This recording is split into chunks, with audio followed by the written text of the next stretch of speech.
Good morning, good health mga idol. Happy Sunday. Tungod sa kakusog sa ulan gabi idol, nagbuntagay ang ulan. Di kita katabok ning sa paa idol. Kani siya idol, overflow ni siya. Gikan sa barangay Birada, sitio location.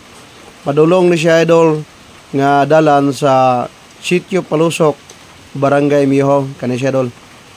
So, niapaw yun iyang tubig dol tungod sa kakusog sa baha. Mao gyud ang iyahang pagbunok sa tubig idol. So dili ta mo alang-alang og tabok idol. Tips ni idol para sa mga adunay mga motor. Bisan pa og matabok niyo ang tubig sa baha idol, inani idol. Wata kay balo idol. O aduna siya mga buwak. Aduna siya portion idol nga medyo lalom.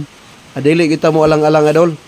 Ug usa pa ka tips idol, adun katong sa may mga motor idol, di kita mutabok idol kung ang baha medyo kuan siya idol, kusog-kusog.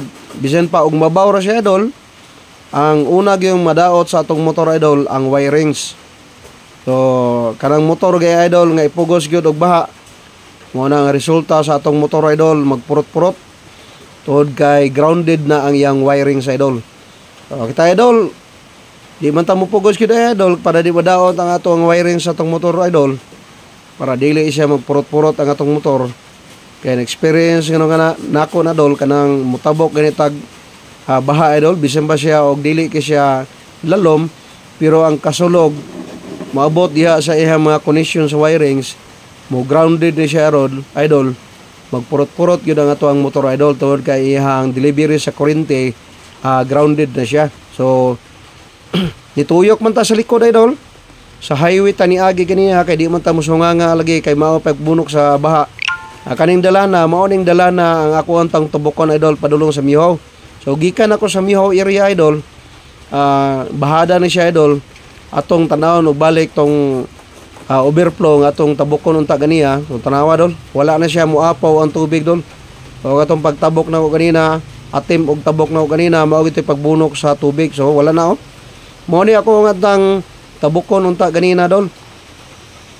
Mga isa ka oras gikan pag atim ta ko og tabok ani, ni hinay na siya, wala na mo lampas sa overflow ang iyang tubig sa sapa sa baha idol.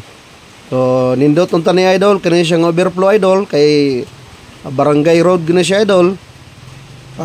Makuha na unta ni siya idol, mahimo siyang dako nga culvert, box culvert, para kung aduna siya kusog-kusog na baha idol, din agi siya mulampas pa sa agianan. So maagian na siya bisan pa og kusog ang baha.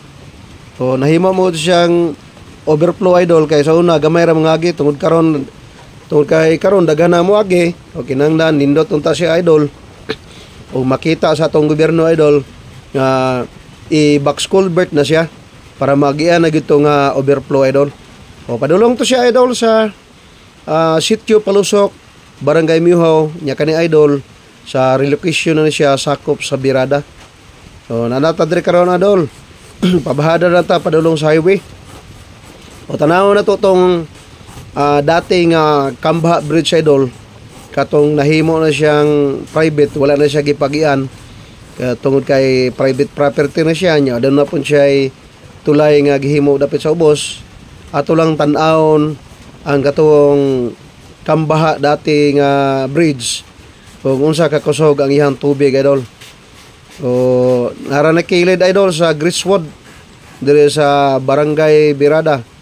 O nakibaloan ning akong ipang istorya idol katurang mga silingan og nakaila sa ako o katong nakaagi ani nga area idol.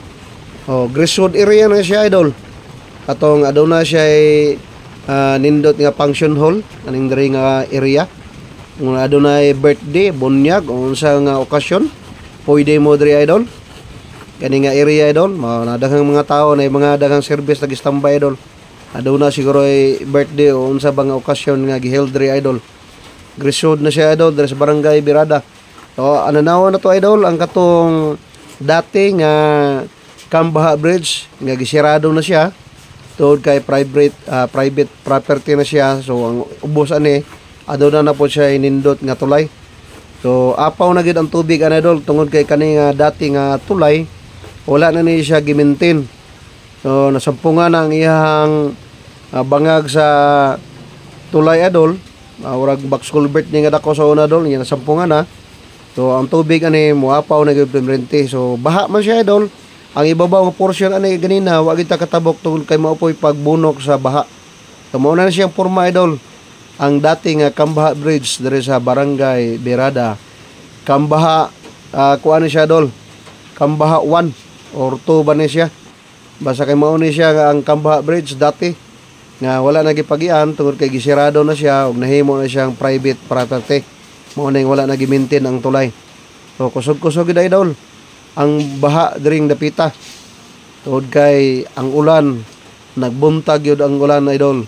Nagpamatuog siya idol nga nagbaha gyud siya taman. Daghang salamat.